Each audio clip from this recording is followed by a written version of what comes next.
What's up, guys? Welcome back to my channel. I have another rapid reaction movie review for you today. It's a pretty popular release for Disney's Cruella, a film starring Emma Stone and Emma Thompson. It's a Disney live action. Eek! What did I think of it? Let's find out.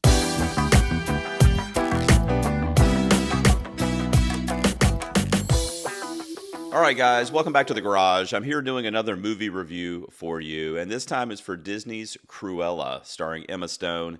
It's an origin story for Cruella de Vil, of course, of 101 Dalmatians fame.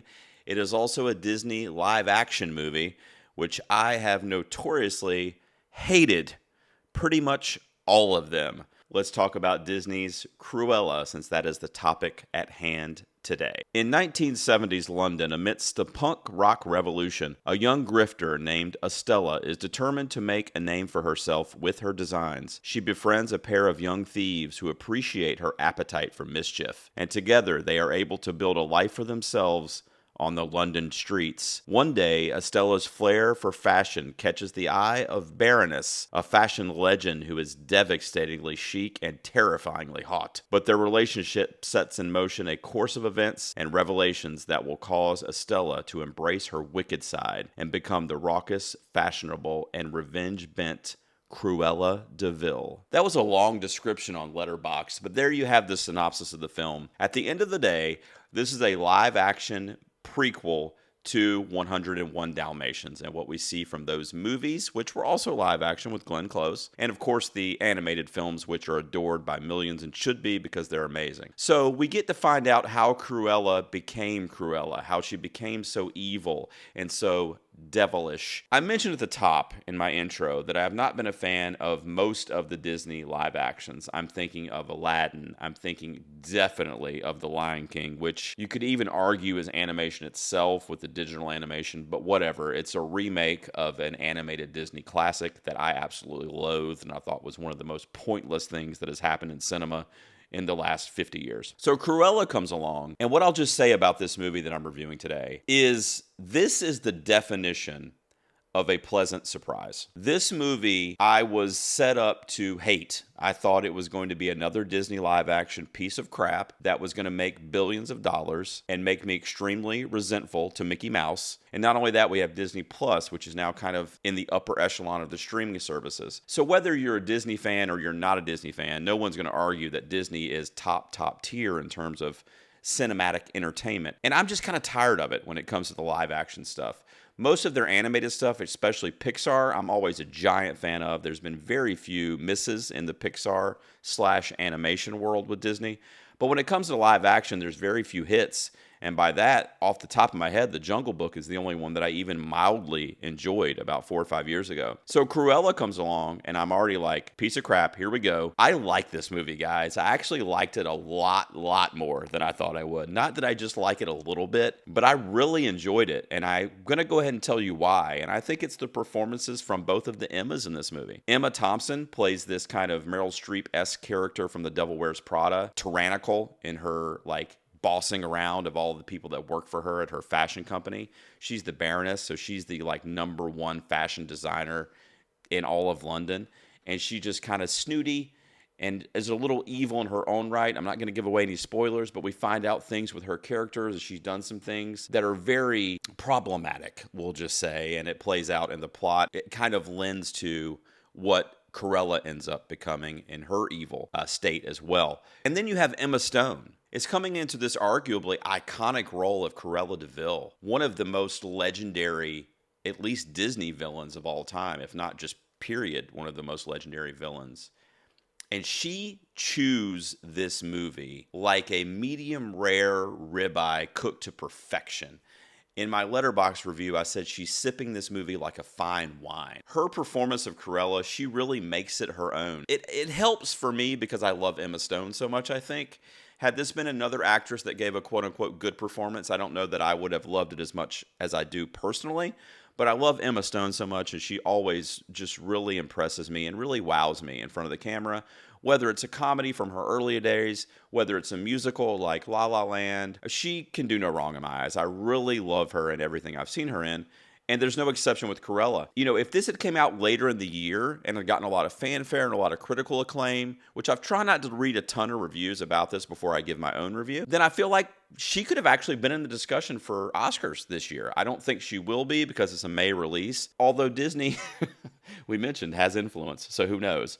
But had this come out in the last quarter of the year, I would not have been shocked if her name got put into that Best Actress Oscars discussion because of her portrayal in this movie. It's very sinister, but you sympathize with her character. Craig Gillespie's the director here. He does a great job of kind of like setting up the moment to where we're supposed to sympathize with this character. We feel for the villain. We feel like, okay, we understand where she's coming from. And then once we get there, because we know it's Cruella de Vil when we sit down to watch the movie. So once we get there and we kind of like sympathize with what she's going through, when this stuff starts to play out, it's more just like mischievous mayhem, almost like watching reality TV. You know, you don't look at it as like, oh, this lady is horrible, like she needs to be arrested or killed, like Cruella de Vil is just the absolute worst. Like you don't look at it like that, at least I don't.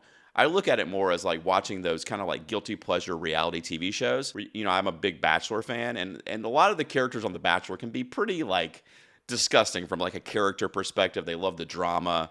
They do, you know, backstabbing and like wicked things to their friends. And that's kind of like how I looked at this character of Cruella de Vil in the movie.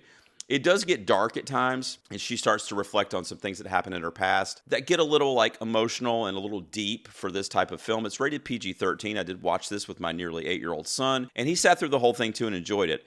So the performances of the Emmas, Emma Thompson and Emma Stone, are number one. The number one reason why you should watch this. The other things I loved about this movie were the music. There was a ton of sound drops from 1970s era rock and roll, particularly in that British London scene. The Rolling Stones were in there.